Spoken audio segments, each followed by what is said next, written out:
La chronique Conseil du coach vous est présentée par Déclic Coaching avec Annick Lemay, intervenante en relations humaines. Elle aborde les différentes façons de prendre sa vie en main et de trouver un équilibre au niveau physique, émotionnel, mental et spirituel. On la retrouve à nouveau en cette... Ben là, c'est début de semaine, oui, parce que dans le fond, on est mardi aujourd'hui, avec Annick Lemay, notre chronique en coaching, les conseils du coach. Salut, salut. Ça va bien? Oui, ça va très, très bien. Aujourd'hui, on parle de retraite heureuse. C'est quoi ça? C'est Liberté 55, comme on nous faisait miroiter. Je me souviens, dans les années 80, moi, je regardais ça et je me disais, il y a de quoi qui cloche, il y a de quoi qui marche pas, là, tu sais. C'est exactement ça aussi. Il n'y avait pas grand-chose qui marchait là-dedans, là. C'est pas tout à fait ça, mais en fait, c'est que on n'avait pas parlé, en fait, de cette partie-là de notre vie, hein. Tu sais, on a parlé de famille, de couple, de nous-mêmes, mais la retraite, c'est vraiment quelque chose qui... c'est une période de la vie qui est très, très, très importante et qui a besoin d'être planifiée, préparée. OK. Parce que c'est un petit peu normal, hein? Oui, mais il y a plusieurs personnes qui le font pas nécessairement. Tu sais, des fois, c'est soit parce qu'on n'a pas le choix, parce qu'on a perdu notre emploi, c'est sans avis, puis finalement, là, on est rendu là, à l'âge où, en principe, on prendrait notre retraite, donc c'est difficile de se retrouver un emploi. Fait que là, on se retrouve par défaut à la retraite, même si on ne l'a pas choisi. Mais il y a aussi des situations où on décide par nous-mêmes que c'est la fin de notre vie professionnelle. Mais il y a des études qui montrent que dans les premiers mois, la première année, ça va bien. Parce que souvent, on a l'impression qu'on est en vacances. C'est ça, c'est comme une sabbatique. C'est ça, tu sais, ou une vacance prolongée. Puis souvent, au début, les premiers mois, tu demandes aux gens retraités comment tu te sentais à ta retraite. Puis tu dis, ben non, là, je me sens en vacances, tu sais, pour le moment. Mais ce que ça dit, c'est que si on n'a pas planifié notre retraite, c'est-à-dire que qu'est-ce que je vais faire pendant que une fois que je vais avoir arrêté officiellement ma vie professionnelle là, à temps plein? Qu'est-ce qui me passionne? Qu'est-ce que j'ai envie de faire et comment j'ai envie de continuer de contribuer, dans le fond, à la société? Parce que souvent, notre travail prend une grosse place à l'intérieur de nous, dans notre vie.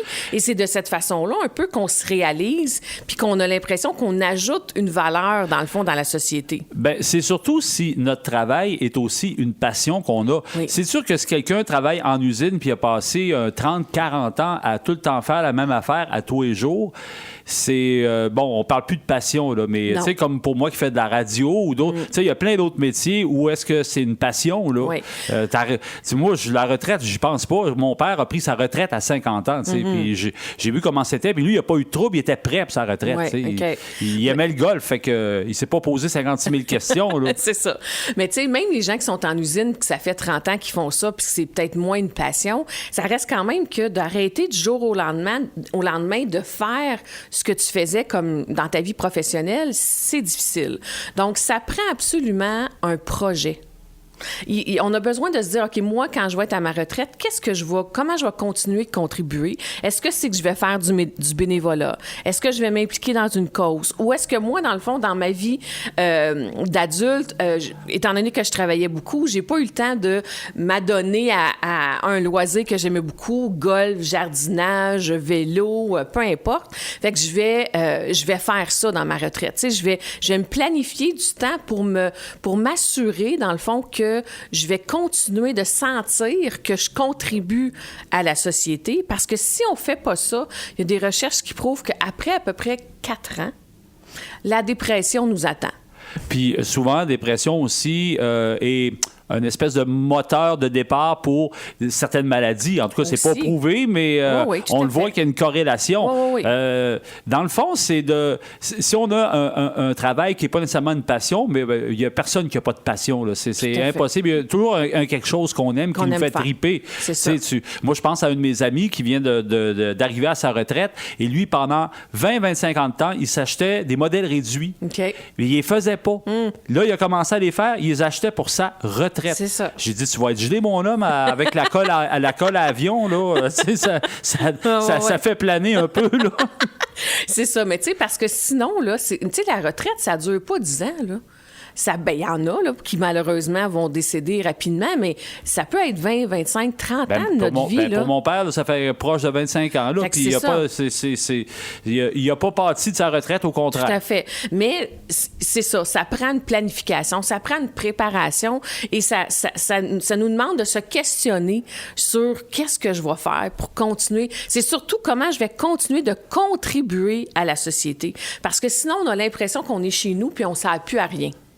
Donc, c'est ça qui je dirais que c'est l'étape la plus importante. Et souvent, on peut commencer dans les dernières années avant la retraite de s'impliquer tranquillement dans quelque chose, dans un projet, une activité qui va nous amener, dans le fond, quand on va être à notre retraite, à investir plus de temps dans cette cause-là, par exemple. Si on a des petits-enfants, mais qui sont encore en bas âge, ça aussi, c'est toujours pratique. Oui. Hein? Oui, en fait, c'est pratique pour leurs parents, donc ses propres enfants à titre de retraités. On se fait appeler souvent. Ah oui, ça, c'est sûr. C'est sûr que de s'occuper des petits-enfants, ça peut faire partie d'un projet, mais en même temps, eux aussi vont grandir. Ça dure pas pendant 25 ans non plus, tu sais. Donc, c'est juste de regarder un peu, là, qu'est-ce qui s'en vient, puis de pas se faire prendre de cours à dire, ben moi, là, finalement, là, je suis assis chez nous avec mon mari, je l'aime bien gros, mon mari, mais là, maintenant, on n'a plus rien à se dire parce que, tu sais, on s'est tout dit. On s'est tout dit, puis on fait pas grand-chose de nos journées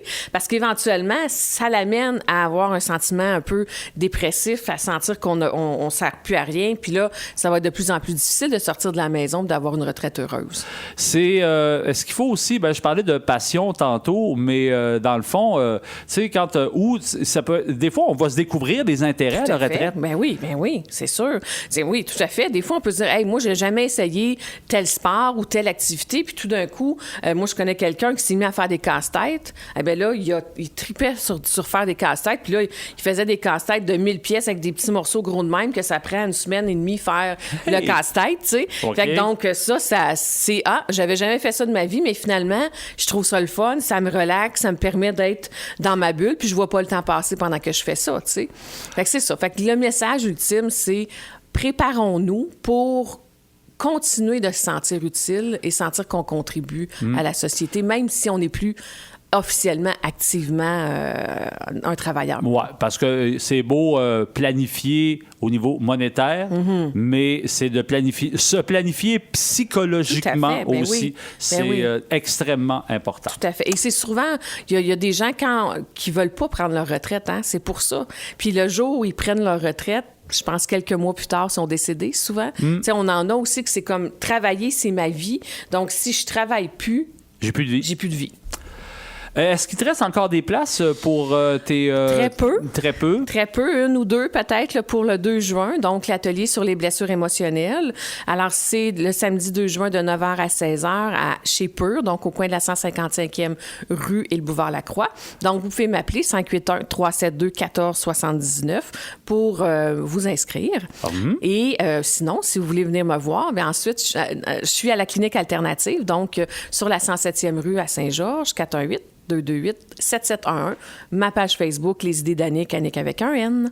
Annick, je suis un petit peu triste parce que la semaine prochaine, c'est notre dernière de la saison. Tout à fait. Mais on s'en va vers l'été, c'est normal. C'est ça. Il y a beaucoup de choses qui s'arrêtent à ce moment-ci. On s'en reverra peut-être cet automne.